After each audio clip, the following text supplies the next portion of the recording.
What's going on? Welcome back to the Moair Podcast. Today's guest is Jared from Arkansas, who also goes by the Pastor Pilot online. He has Facebook, YouTube, Instagram, and TikTok.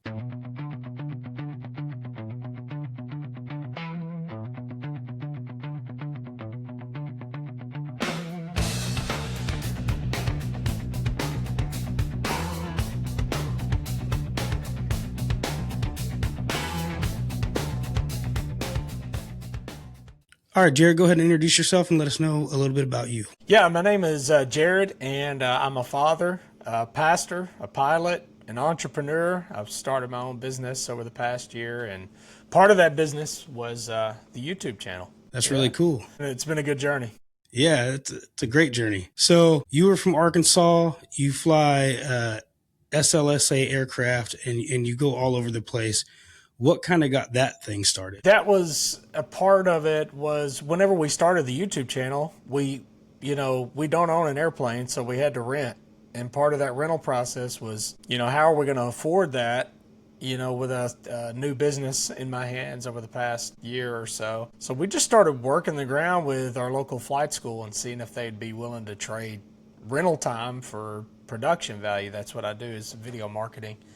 And man, that's how it's really grown. Is they had an Aeropract A22, and we started in that, and then we've worked ourselves up to the DirectFly USA Alto NG, and that's what we're currently flying right now. That's really cool. Yeah, I was wondering about that. I see all your videos in that thing, and I had no idea what it was.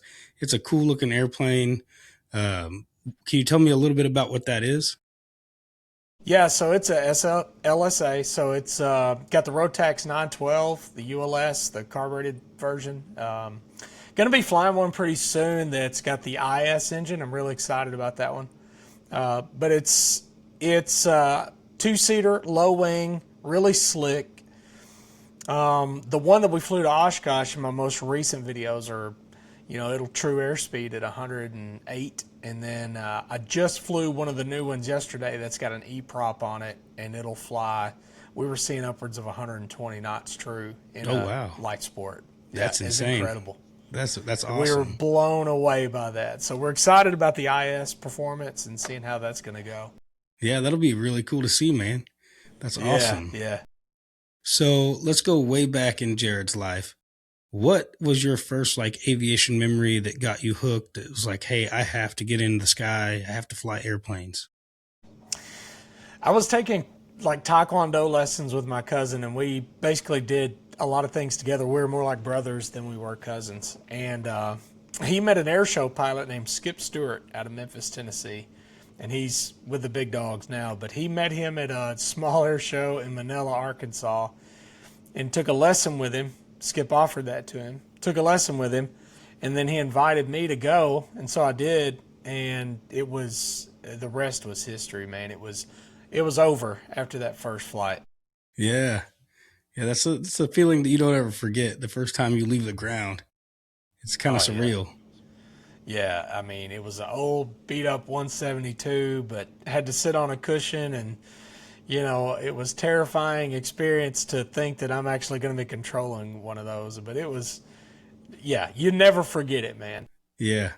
So how old were you at that point? Yeah, so I was 13, almost 14. So that's the same age as my oldest son, who's in my videos with me. So that's really cool. It's really neat to relive that. Yeah. Yeah. So you take your son flying with you quite a bit. Is that something that you're trying to pass on to your son, is the gift of flight and the love of aviation? Yeah, so that's kind of the plan now. When we first started, it was just, hey, do you want to go with us? You want to go fly? Is it something you'd be interested in? And then he likes making videos too, so that was helpful. But now we've had some serious discussions, and I'm getting my sport flight instructor license. Oh, that's cool. So I'll be instructing him before too long. Yeah. So do you think that helps out with teaching responsibilities and kind of decision making and stuff like that as he's growing up? Yeah, I think without a doubt, man. I've told him that's been one of the biggest selling points of becoming a pilot, is that you become a better man overall because of your decision making skills are sharpened. The the responsibility. You can't be an irresponsible person and be a pilot at the same time. It's oil and water, you know. Right. So Well, you can be at least once, but very true, yeah. very true. But they don't live to tell the tale, do they? No, sir, they do not. That's terrible. uh, so you started out flying for your first flight that you took back when you were 13. That's what got you into the aviation, kind of the bug that bit you. How long was it from that point to whenever you first, started trying to take lessons or trying to learn how to fly?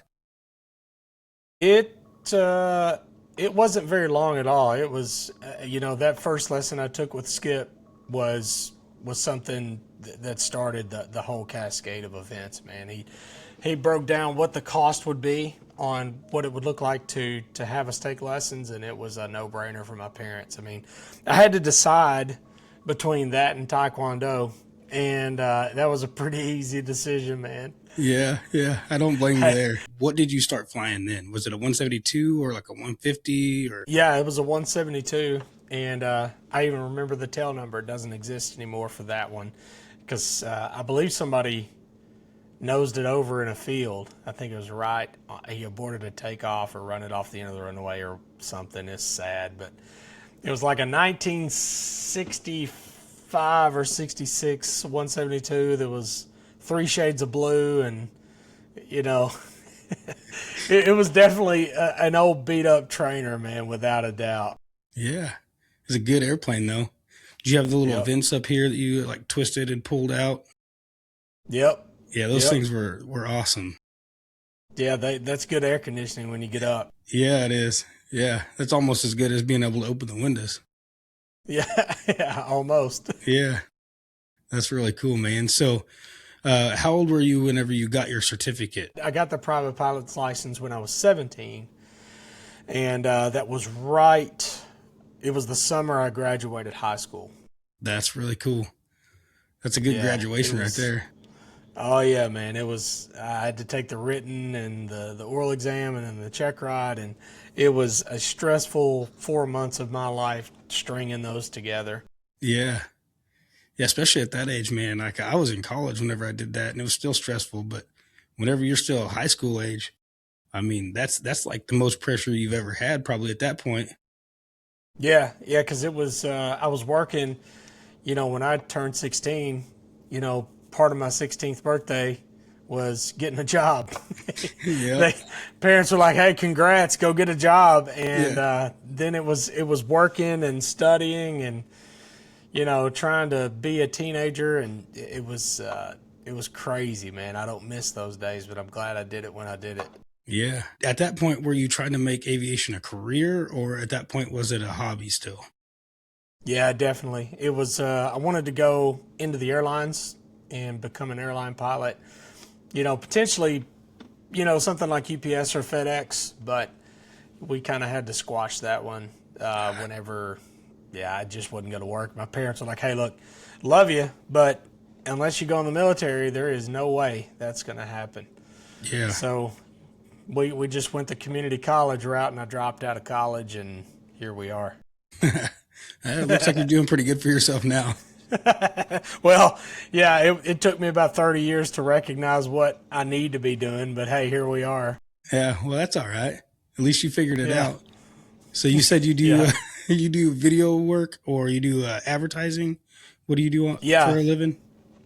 So even whenever I was younger, I don't know if you remember, how old are you? I'm 35. Okay, so I'm 38. So do you remember on Windows PCs that Windows had Windows Movie Maker Yes. and Sound Recorder? Yep. Well, man, even back then I was making videos. Even my older brother would take like UFC fights, Pride fights from Pride Fighting Championships and try to like make highlight reels out of them.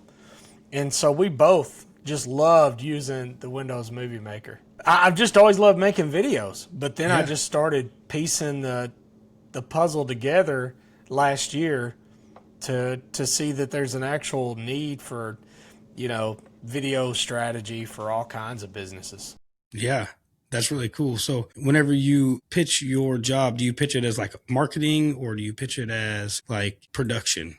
I guess they're kind of hand in hand, but Yeah, but you're right. They're distinct. But yeah, it's a little bit of both. I think storytelling is becoming a thing. yeah, You know, the old marketing way, which aviation as an industry is way behind on marketing anyway. it's way behind on a lot of Bad. stuff. Yeah, Yeah, but even in the marketing world, it's trying to figure out how to make that all work. Storytelling is going to be the way to go, and yeah, so, but that requires a pretty high production value and some skills that some marketers may not have. So that's kind of what I offer is stringing the story together with good visuals. Trying to make everything match and hit people's emotions, and try to tickle their visual references of things. that's cool. Yeah, that takes a lot of creative insight. Yeah, I think I credit a lot of that to just, well, the way God made me, of course. I mean, that's just the way He's gifted me for certain things. But, just that early interest in editing and all that stuff, seeing how these things can come together, that's the fun part for me. It's long, but it's a fun part. Yeah, it is definitely long. I'm figuring Yep. that out myself. I've only taken one flight that I've recorded, and trying to edit all that together was a little rough, especially because I forgot to turn on the camera twice. Yeah, dude, we've got 4 cameras total now, and 3 of them are static. So I've got one on the wing, one on the tail, one on my head, and then another one that's constantly facing us. And all of those I got to manage with my phone, and it happens all the time. We forget one or Yeah. 2, or don't replace a battery on one and get halfway through and then it dies. Yep. It's That always happens. a challenge, man. Yeah. So how do you set up your cameras on the aircraft that you fly? Since it's relatively slower than a lot of other planes, we're finding really good success with the 3M adhesive mounts. Yeah. If you clean it up real good with like alcohol, let it dry, stick those on there, let them sit for for a day.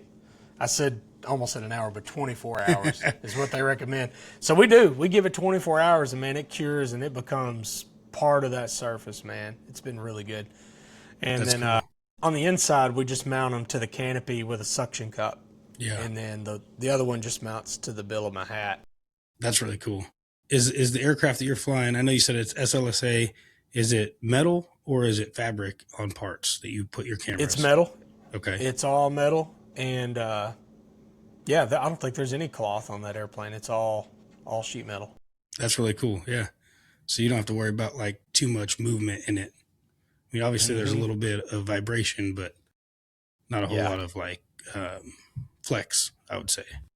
That's right. Yeah, you're Yeah. not going to get a whole lot of that vibration and stuff like that. That's really cool, dude. So let's go back a little bit here. So you fly this airplane now. You go by the pastor pilot. At what point did you become a pastor? This was, and it kind of ties into the career thing. And that was, we were kind of in and out of church, just kind of like going whenever we thought we should. And then it's like 3 on, 3 off, 3 Sundays in a row, fall out of the habit, 3 out. And then, I was like, hey, I want to do the right thing. And I want to get premarital counseling before we get married. And we were, old people will say shacking up, but that might be a bad term. But we were living together at the time, and the pastor said, hey, if that's happening, I can't marry it.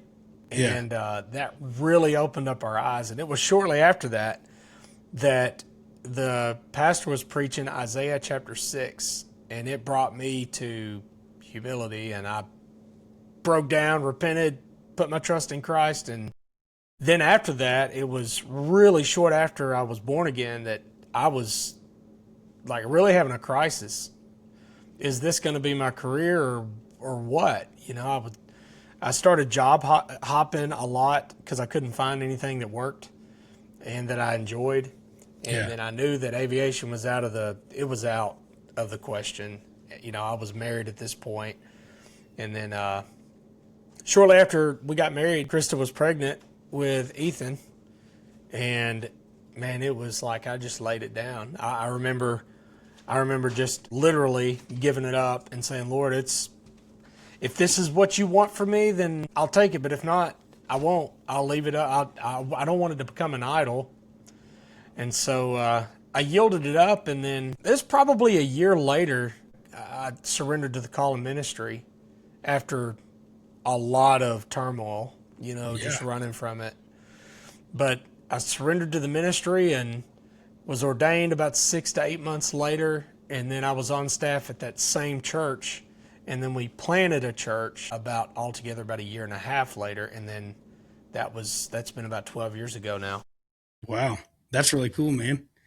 Thanks. Yeah, that's awesome.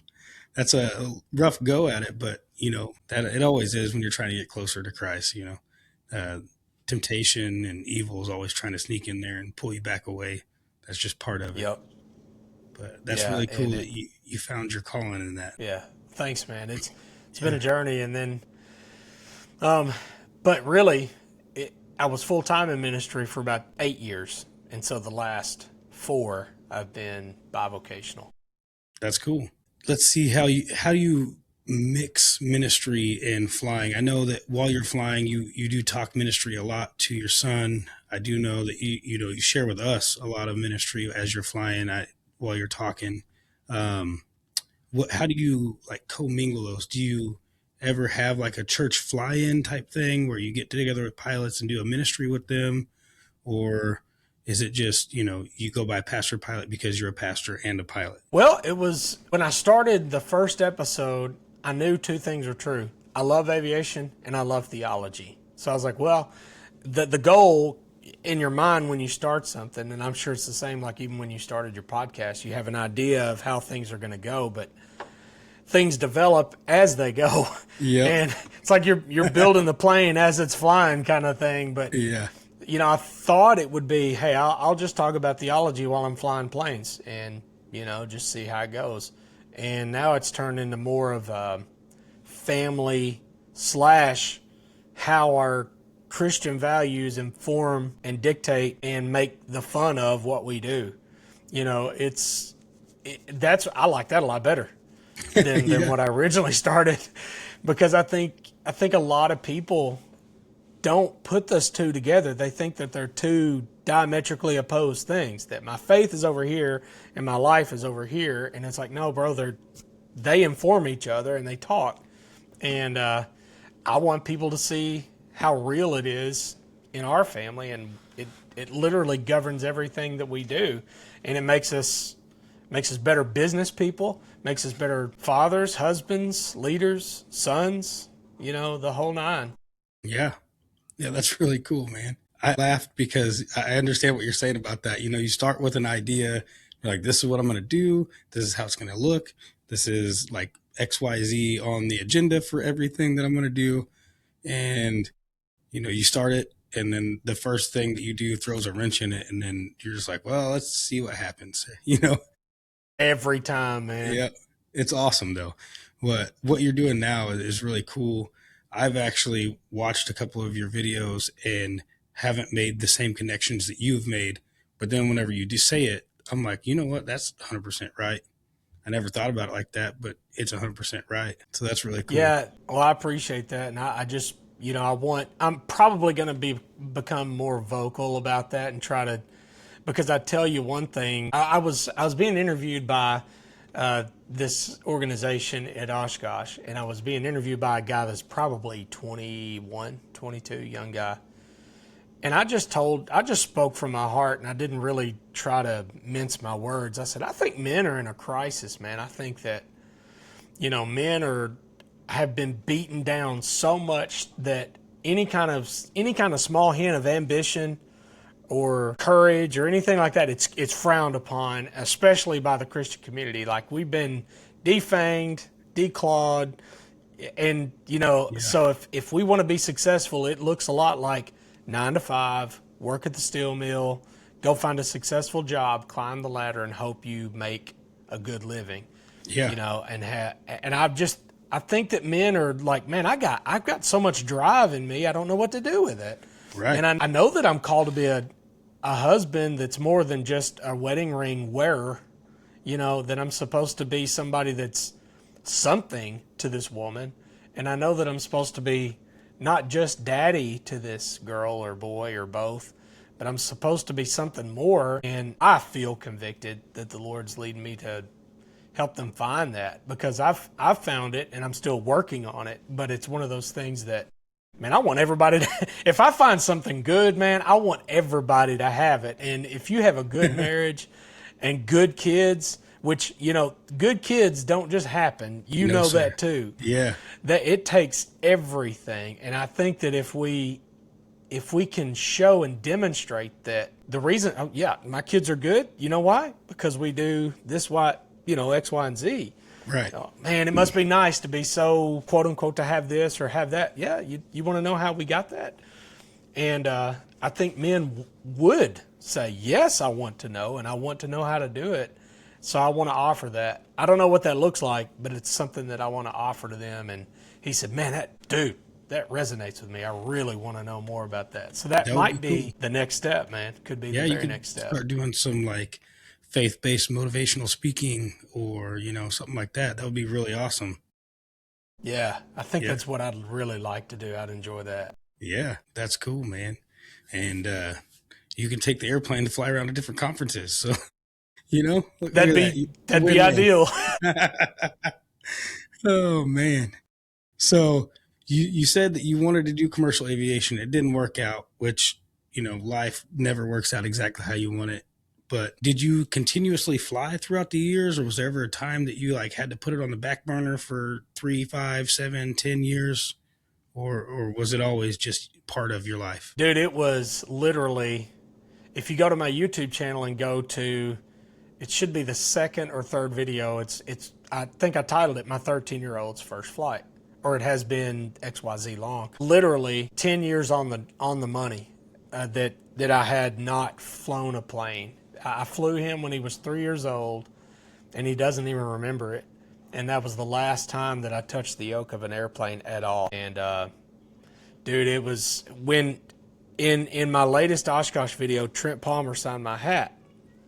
And I told him, I said, man, and I didn't get a chance to explain all this, but man, if you only knew what that means, because for 10 years, that's how long he's been creating content.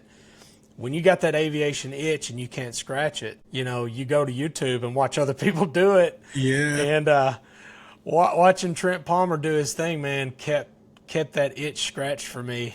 And kept it going. Yeah, well, that's kind of how I was too. I got out of it shortly after college and didn't have the money, raising a family, all that stuff, no time, no money. And I had to put it on the back burner like you did until 2022. My wife wanted to do something cool for me for my birthday. And one thing I didn't have was flight time. And I always talk about it, and she hates it because I never shut up about aviation. I bought a flight simulator to go fly in my area. I literally just flew like local flights that I would have taken if I had my own airplane in this flight simulator. And I did everything like I would in an airplane. And so she's like, you know what? I set up an appointment for you to get your aviation medical. And then there's a guy here at the local airport that has a Tomahawk, and I'll pay for you to go do like a biennial flight review. And I was like, oh, really? Nice. So I did that in 2022. And then I was going to go rent his airplane again and go fly shortly after that. But there were some mechanical issues that kind of stopped that flight. And I didn't fly again until this year, July of this year. I did another biennial flight review. And then that same week, I took the family up to a fly-in. So trying to get back into it as well. It's a crazy thing. Once you get that itch, you just can't stop, you know? No. Yeah. No, it's a done deal, man. It's got to happen. So you got back into aviation after 10 years of being out of it. Did you have any like hiccups or things that you really needed to work on? Or once you got back in there, was it just like riding a bicycle? You were right back to it, you know? A little bit. I did the BFR, and man, I'd forgotten a lot of things. And then a lot of my acronyms, I definitely lost all those. But then and I've got this on one of my YouTube episodes where he did the upset training, you know, where you close your eyes and look down and they put you in certain unusual situations. attitudes. Yeah, I got sick.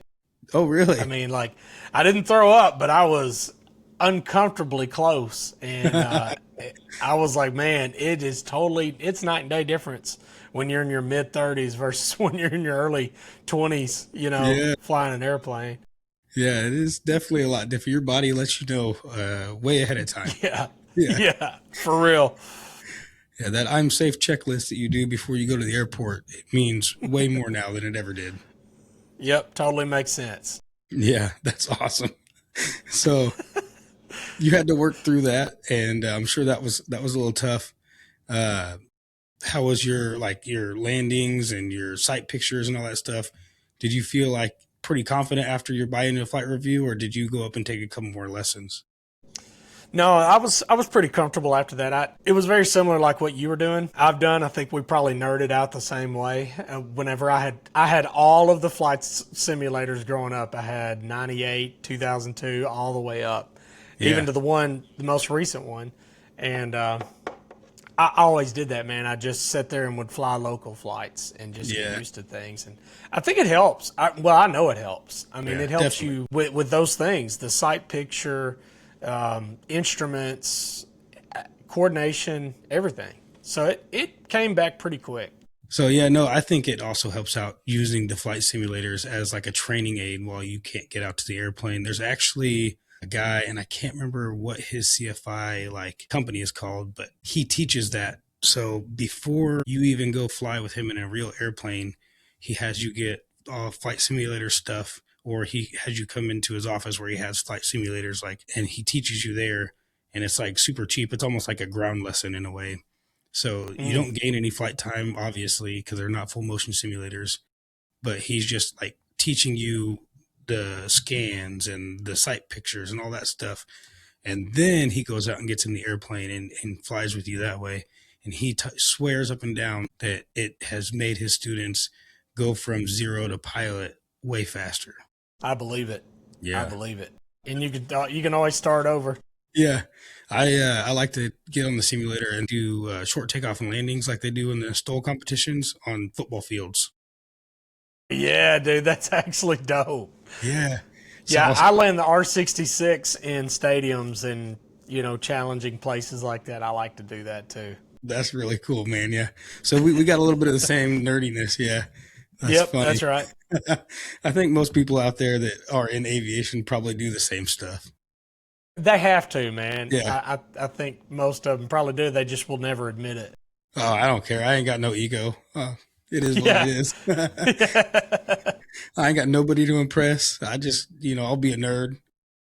Yep, me That's too. awesome, man. So you got back into flying. You felt comfortable with it. How long was it from you getting back into it till you got your son in the airplane with you? It's almost immediate. I brought the A22, the Aeropract A22 at the flight school. I brought it home, and I was going to keep it overnight and fly to a local airport and pick up my cousin who got me into flying lessons Yeah.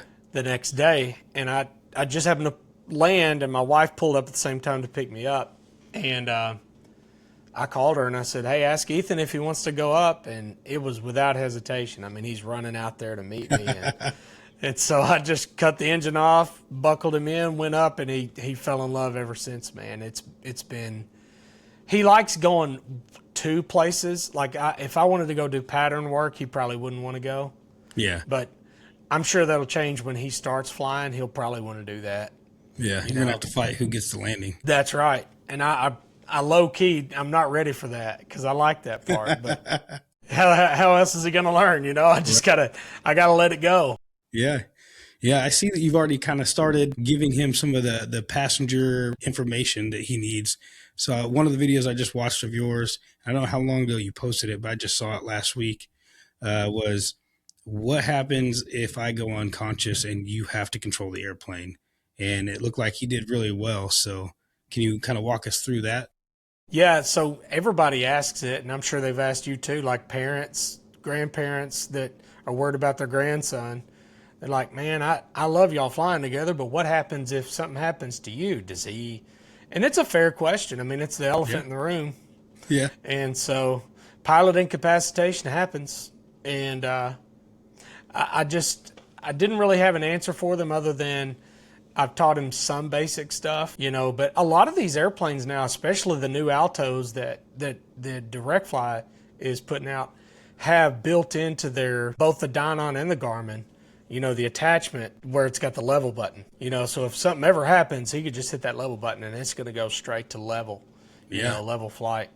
But in that video, it's one of those things I wanted to just hand it over to him and see. All right, I'm passed out. What would you do? And he definitely would have got it down to the ground. It wouldn't have been very pretty, but you know, it would have got us down, and he might have been a little hurt, but he wouldn't be dead. Yeah, And that's the main thing. Yeah. And you know, that comes from him watching you and actually kind of, I don't want to say idolizing you, but in a way he does, because he's so into aviation as well.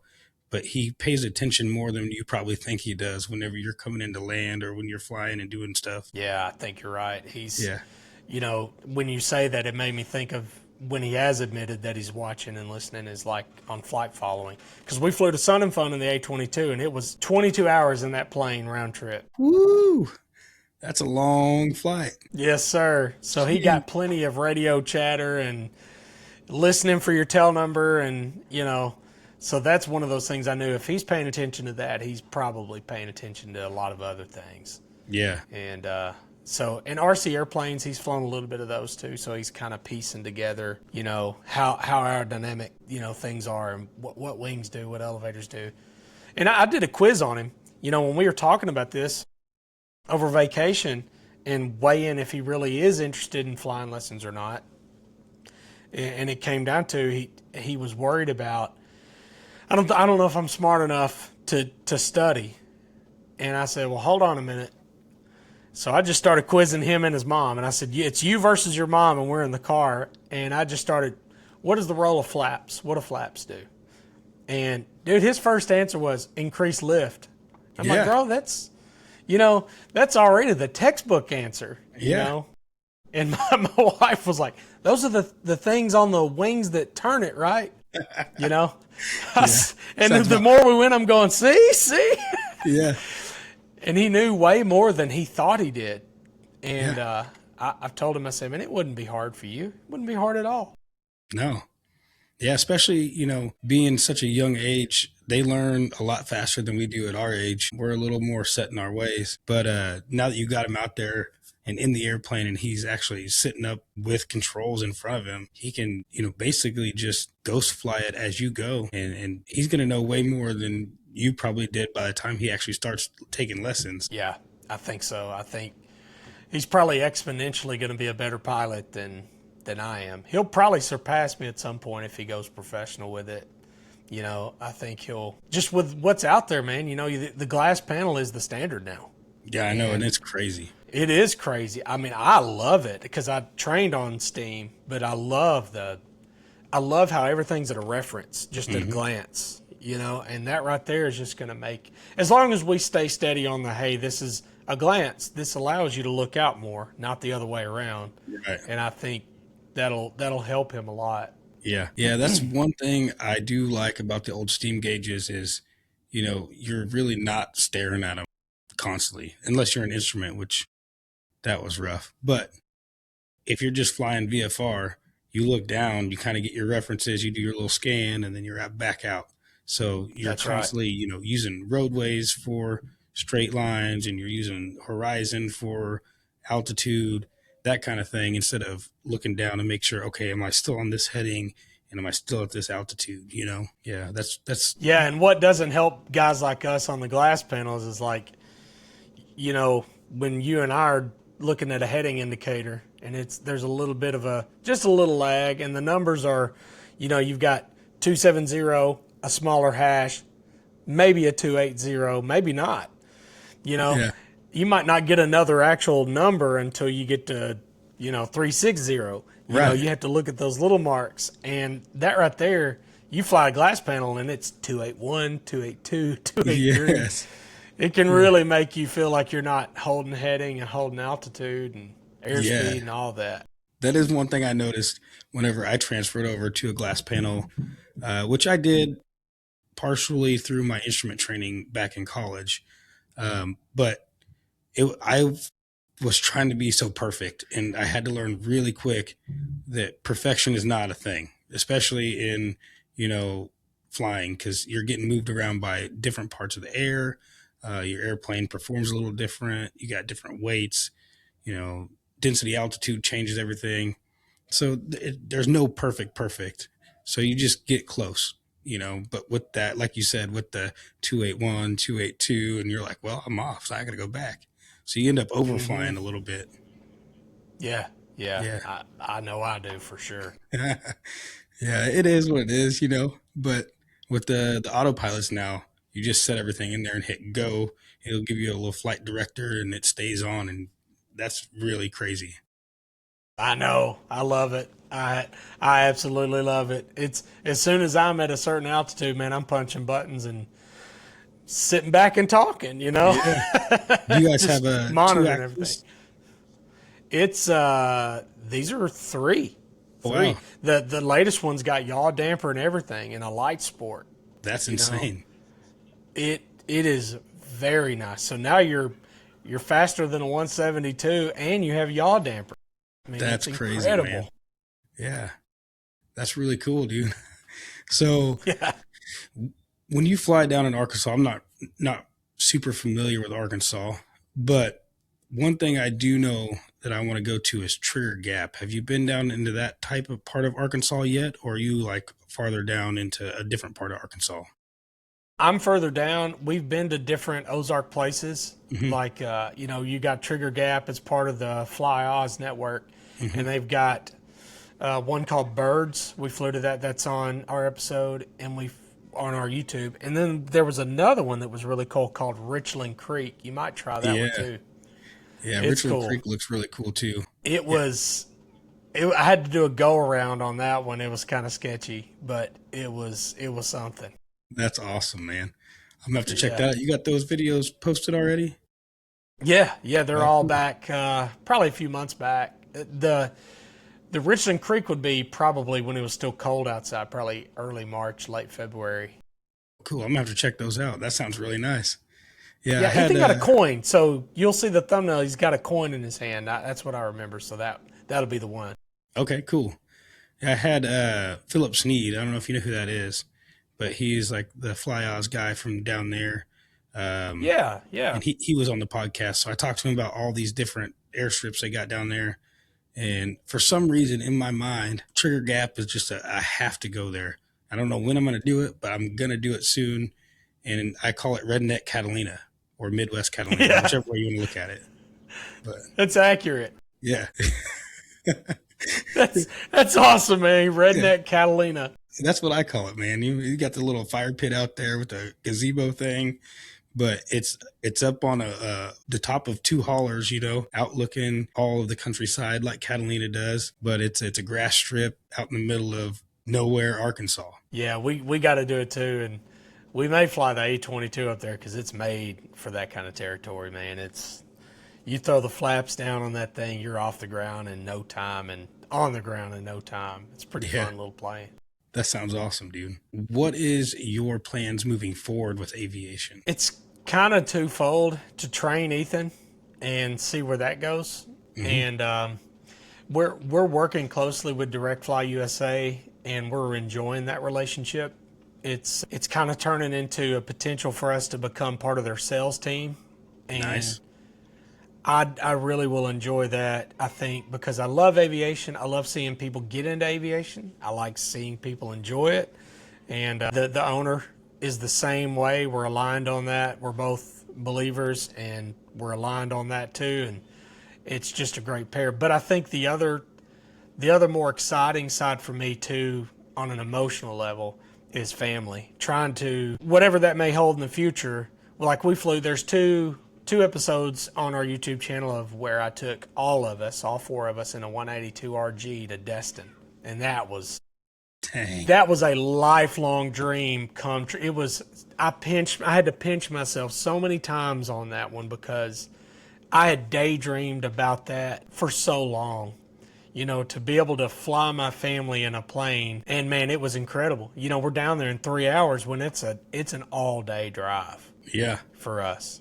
Yeah. And, we're at the beach in 3 hours. That's insane. And my wife is not, she's still getting accustomed to flying. She's very anxious, hates turbulence, but once we're cruising, she loves it. But even then, she was like, this is the way. We're never driving again. I'll put up with whatever. She's like, this 3 hour deal, man. I mean, we're wheels up at 8:58, and we're wheels down in Newport, Arkansas, where I live, at noon. That is insane. With a stop. With a stop, by the way, yeah. With a bathroom stop. Well, you got to have at least Crazy. one. Yeah. Yeah. It ain't an adventure without it. Right. Which is funny you say that. My wife was the same way. She'd never been in an airplane. And then just this year, I took her flying in a 172. So it was her first time in a small plane. She was scared. So I was like, okay, if you get too scared, I'll just turn around. We'll go back. We'll drive. No big deal. Right. No pressure. It's not a big deal to me either way. We'll figure it out. Man, I tell you what, as soon as those wheels left the ground, it was almost like I remembered what it felt like for me. I look over at her and she's just grinning. She's got her phone up. She's recording stuff. It was great. She's like, hey, so when are we going to get an airplane? I'm like, hey, that's what I've been saying for years. So I turned her with one flight. Nice, dude. Congratulations, man. You got the hardest part out of the way. Yes, sir. So I'm excited about that as well. Awesome, man. Awesome. Yeah. So that's really cool that you get to take your family flying. You get to share it with your family. That's what I'm trying to do. I'm just not as good at putting it out there and recording it as you are, it seems like. Man, it's a job. It is not easy. And there's a reason why a lot of people don't that probably should. And because people are interested, man. They're more interested than you might think. Yeah. And, I put a lot of pressure on myself to make everything look good and perfect and high production value. And sometimes it's probably not even necessary. But, that's just the way I'm built, man. Everything's got to be perfect. And, yeah. But people just want to know the story, man. They want to know what's going on and how you think and what you do and why it's so important to you. And man, it resonates with people because there's a lot of people like us out there that just they're wanting somebody like them to help them out. Yeah, that's really awesome. One thing I thought of whenever I first started this whole podcast thing was getting back into aviation and getting like a group of guys together for like a guy's faith-based excursion, I would say, but more like a let's learn together on how to become better. You see these all the time, like our church does men's groups. If that ever comes to be something that you would like to do, you let me know. I'll make it out there. Dude, that is exactly something that's been on my mind too, and surely the Lord may have that on the table for us. I hope. Yeah.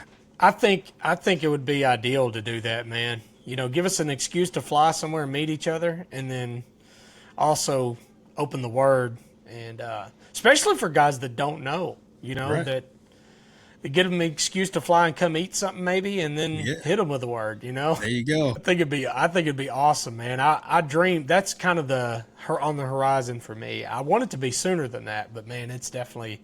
If it came up tomorrow, I'd grab that immediately. Yeah.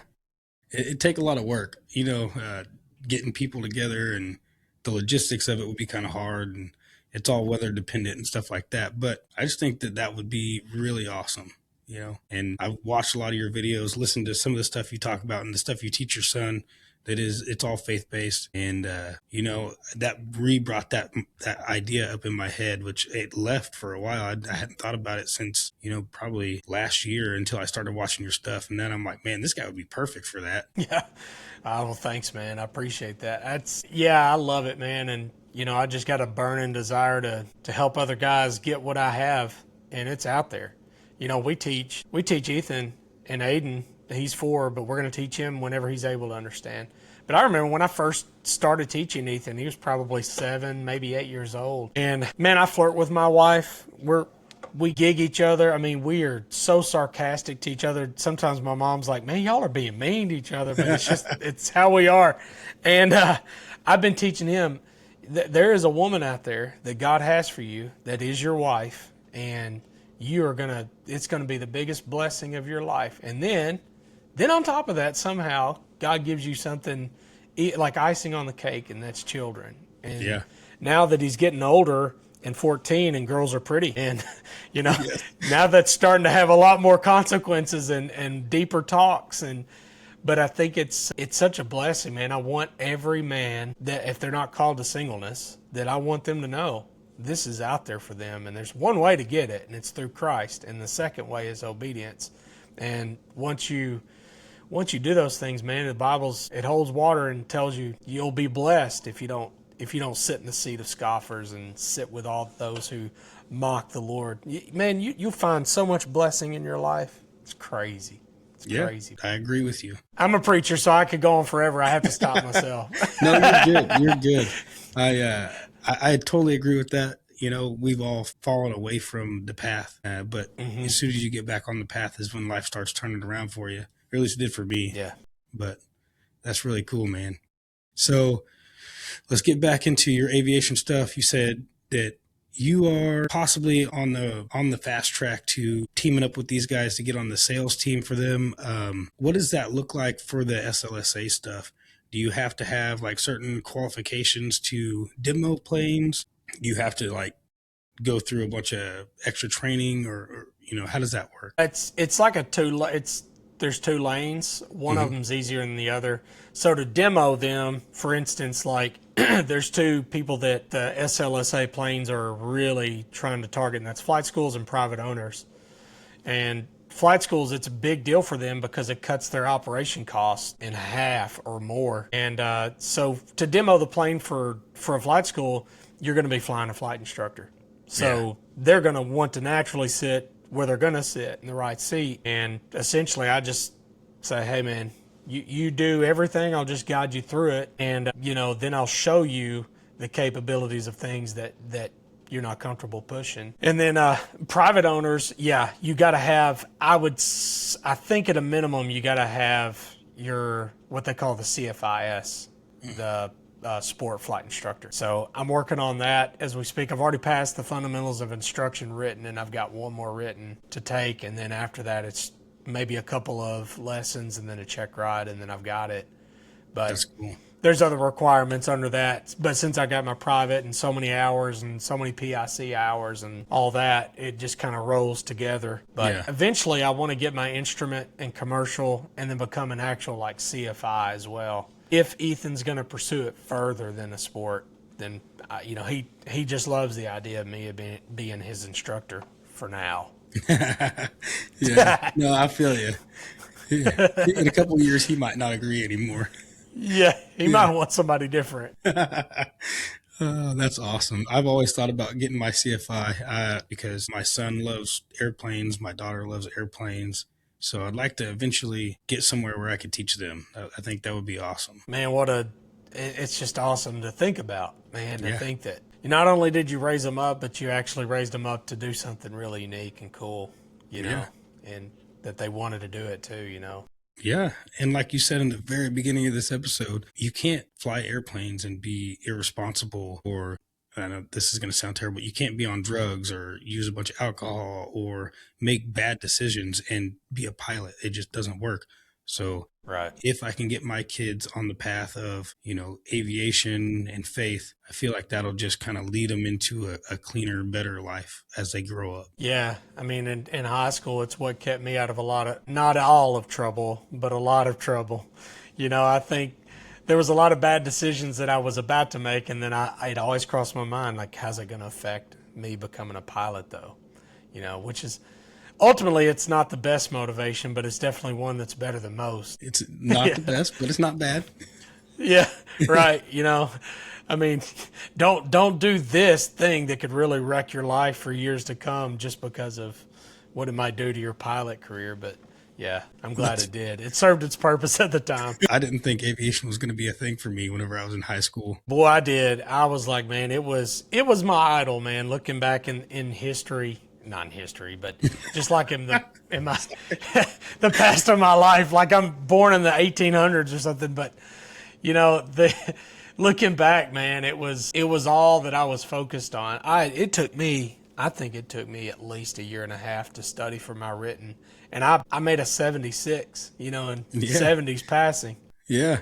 But, you know, I had nothing but a hand-me-down book with the answer bank in the back. And, man, it took me so long. And so I was thinking, it took me so long to do that. Would I just be willing to throw it away, you know?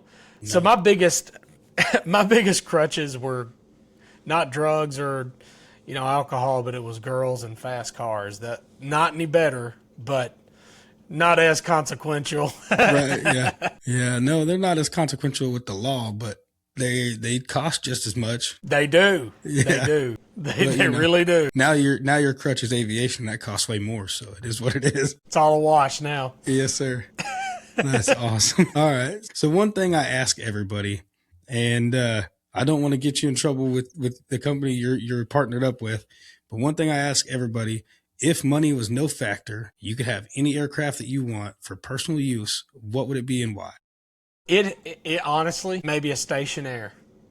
Nice. You know, I thought a Cirrus SR22T, you know, and it's honestly a tie between that and a Tecnam P2010. Have you seen those? Yeah. You know, the Grand Lusso. You know, I've done some video work for Tecnam, and so I've been around their Grand Lusos a lot, and now they got air conditioning. Ooh.